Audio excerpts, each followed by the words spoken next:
शंकर भगवान कहते हैं गणेश, ये दुर्वा बुधवार के दिन अष्टमी तिथि के दिन, जो अष्टमी बुधवार इस बार पड़ रहा है उस दिन समर्पित करिए। अनलासुर को गणेश जी निगल गए, उधर में जलने लगा, उधर जल रहा है, तपन हो रही है। भगवान गणेश दौड़ कर आए भगवान शिव के पास। शंकर भगवान ने कश्यप ऋषि को देखा, कश्यप ऋषि गए और दुर्वा तोड़ कर लिया। दुर्वा लाकर गणेश जी को दी, गणेश जी ने दुर्वा चबाना चालू करी। अंदर जो अनलासुर था, भगवान शंकर की प्रसादी पाकर अनलासुर तृप्त हो गया, भगवान के पेट की जलन समाप्त हो गई।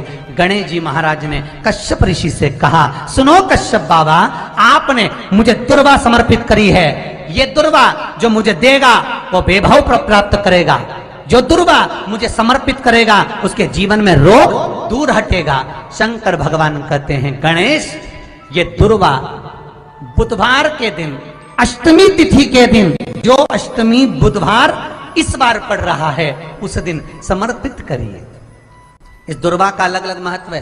कुएं के पास की सफेद दुर्वा, यदि 41 दुर्वा प्रत्येक बुधवार को गांठ लगाकर गणेश जी को समर्पित कर कर वापिस उठाकर उस दुर्वा को खाली पेट, आपके घर में भी गणेश जी होंगे, उनको समर्पित करो।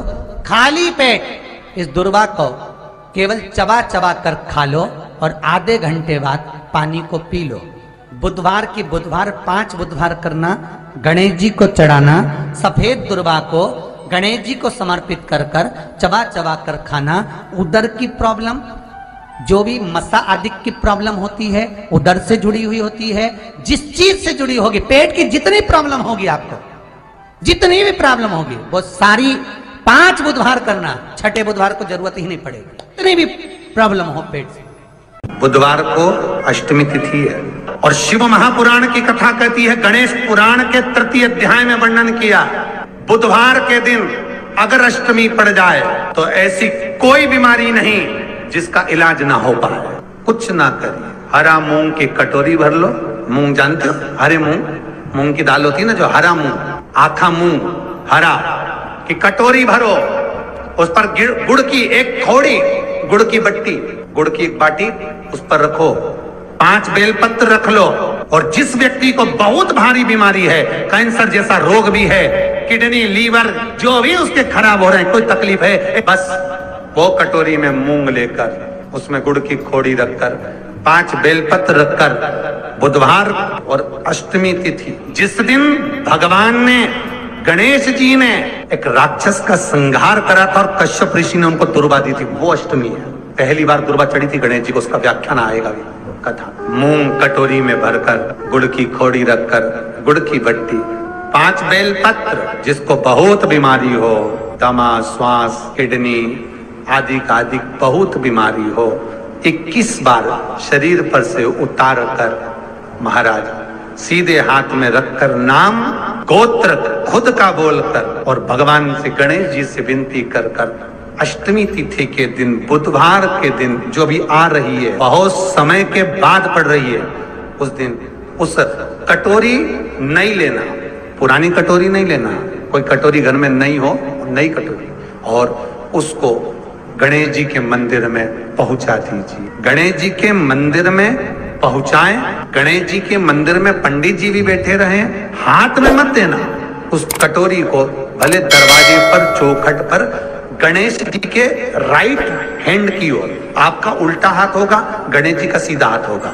तो गणेश जी का जो राइट हैंड हो, दर्शन करते समय सीधा हाथ इधर आएगा, उस हाथ के वहीं पर, अर्थात जमीन पे ही रख देना, पर रखना भूमि पर। महाराज कैसी भी बीमारी होगी, अगर चलने में भी तकलीफ हो रही होगी तो अष्टमी को कर कर देखना, 11 या 12 तक आपको अंतर मालूम पड़ जाएगा। ये अष्टमी कोई साधारण नहीं आ रही, बुधवार एक वो बुधवार के दिन अगर शंकर पर 1 लोटा पानी चढ़ाया जाता है तो जिन लड़कियों का विवाह नहीं हो रहा, जिन बच्चों का विवाह नहीं हो रहा, उन बच्चों के भी विवाह हो जाते हैं महाराज। जिनका मंगल विवाह नहीं हो रहा, शादी नहीं हो रही, बहुत परास्त हो गए, अशोक सुंदरी वाली जगह पर हल्दी लगाओ, उस हल्दी को लेकर थोड़ा सा भाग पीपल पर लगाओ और पीपल के वृक्ष के नीचे हाथ में हल्दी को लगा लीजिए।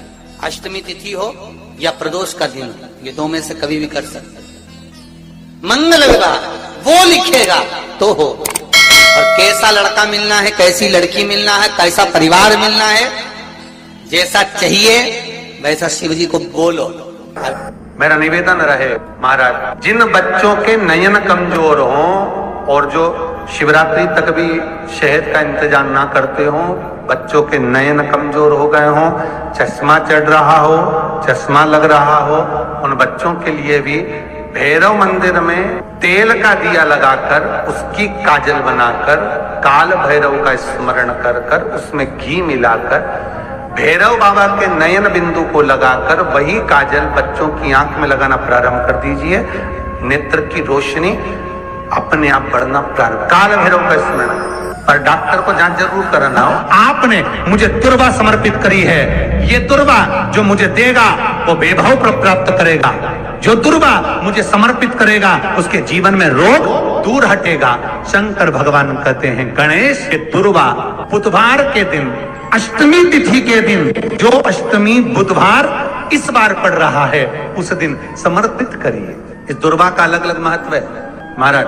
कुएं के पास की सफेद दुर्वा, कुएं के पास की सफेद दुर्वा, यदि 41 दुर्वा प्रत्येक बुधवार को गांठ लगाकर गणेश जी को समर्पित कर कर वापिस उठाकर उस दुर्वा को खाली पेट, आपके घर में भी गणेश जी होंगे उनको समर्पित करो, खाली पेट इस दुर्वा को केवल चबा चबा कर खा लो और आधे घंटे बाद पानी को पी लो।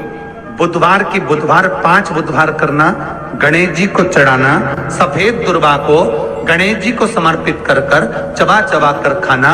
उदर की प्रॉब्लम, जो भी मसा आदि की प्रॉब्लम होती है उदर से जुड़ी हुई होती है, जिस चीज से जुड़ी होगी, पेट की जितनी प्रॉब्लम होगी आपको, जितनी भी प्रॉब्लम होगी वो सारी 5 बुधवार करना, छठे बुधवार को जरूरत ही नहीं पड़ेगी। कितनी भी प्रॉब्लम हो पेट से जुड़ी हुई प्रॉब्लम जितनी भी होगी समाप्त। यही दुर्वा शिव महापुराण की कथा कहती है। यदि 7 गांठ वाली दुर्वा 21 ले लो और गणेश जी को समर्पित कर दो, उस दुर्वा को उठाकर दूध में डाल दो और उस दुर्वा को दूध में डालकर उस दूध में उस दुर्वा को मल लो, और जिसके सफेद चमड़ी पड़ गई हो, चर्म रोग हो गया हो, उस दूध को उस दुर्वा के साथ, दूध नहीं भी हो दुर्वा का लेपन शरीर पर कर लें। आधे घंटे तक करने पर प्रदोष काल में स्नान कर लें महाराज, आपको चर्म रोग में आराम लग जाएगा। सफेद चमड़ी अपने असली रंग में आना प्रारंभ हो जाएगी। गणेश पुराण दुर्वा का मूल 21 दुर्वा के 108 बंडल बना लो। अगर एग्जाम में बैठ रहे हो, सरकारी परीक्षा में बैठ रहे हो, पास नहीं हो रहे, नौकरी नहीं लग रही, बहुत जगह इंटरव्यू दे दिया, 21 दुर्वा के 108 बंडल बनाओ, उसकी माला बनाओ और देवी के मंदिर में, माता जगदम्बा के मंदिर में, अर्थात जहां शंकर पार्वती पूर्ण परिवार विराजमान हो, ऐसे देवी के मंदिर में गणेश जी के गले में वो माला अर्पण करिया है, अपना नाम बोलकर और जिस एग्जाम में बैठ रहे हैं उसका भाव वर्णन कर महाराज। और वहीं से एक पुष्प लेकर अपने कमरे में जहां पढ़ते हो कांच की प्लेट में उस फूल को रख दीजिए और दूसरे दिन एग्जाम के लिए चले जाइए। आपको उसका फल अवश्य मिलेगा, अवश्य मिलेगा। आप उसमें उत्तीर्ण होंगे, फल प्राप्त होगा। कल से एक नियम लेना, शमी के वृक्ष की पत्ती, जैसे ये बेलपत्र होता है, शिव को और गणेश को बेलपत्र, शमी पत्र समर्पित होता है। आपको कथा में वर्णन किया था, 33 कोटि देवताओं को भले बेलपत्र नहीं चढ़ेगा, पर 33 कोटि देवताओं को शमी पत्र चढ़ता है। और उसमें एक गणेश जी महाराज और एक बाबा भोलेनाथ, इन दोनों को शमी समर्पित होता है, शमी पत्र समर्पित होता है। शिव महापुराण की कथा कहती है और गणेश चरित्र अपन श्रवण कर रहे हैं। जिसके घर में संपदा की कमी पड़ती हो, बीमारियां ज्यादा फैल रही हो, बहुत कष्ट हो महाराज, बहुत ज्यादा दुखी हो महाराज, कोई काम नहीं बन रहा, बहुत तकलीफ में हो, तो शमी पत्र, शमी की पत्ती, जहां गणेश जी का स्थान है वहां पर 5 शमी पत्र 5 समर्पित करें और शंकर जी के ऊपर 3 शमी पत्र समर्पित करें। बहुत ध्यान देना, 5 शमी पत्र जहां गणेश जी का स्थान है शिवलिंग में वहां समर्पित करें। 3 शमी पत्र शिवलिंग के ऊपर समर्पित करें। 1 शमी पत्र शंकर जी की चौखट पर लेफ्ट भाग में जाते समय आपका उल्टा हाथ, जब मंदिर से निकलो तो उल्टे हाथ पर लेफ्ट भाग में शंकर जी की चौखट पर समर्पित करें 1 शमी पत्र। और महाराज का दिया जहां लेफ्ट भाग में आपने शमी पत्र रखा है, मंदिर में ना दिया लगाकर बाहर की ओर जहां शमी पत्र रखा है उसके ठीक साइड में एक घी का दिया लगा दीजिए। गणेश पुराण कहती है भगवान गणेश जी का, मोर ध्वज का, मयूर ध्वज गणेश का नाम लेकर जो ये दीप शमी पत्र चढ़ा देता है उसके घर से कभी रिद्धि सिद्धि नहीं जाती, वैभव प्रतिष्ठा नहीं जाती। कर कर देखना, अगले साल तक आपका व्यापार कितना चलता है हमको बताना जरूर। करके देखो एक बार, गणेश पुराण का, शिव महापुराण का ये प्रसंग करिए, जीवन में उतारिए। श्री शिवाय नमस्तुभ्यम।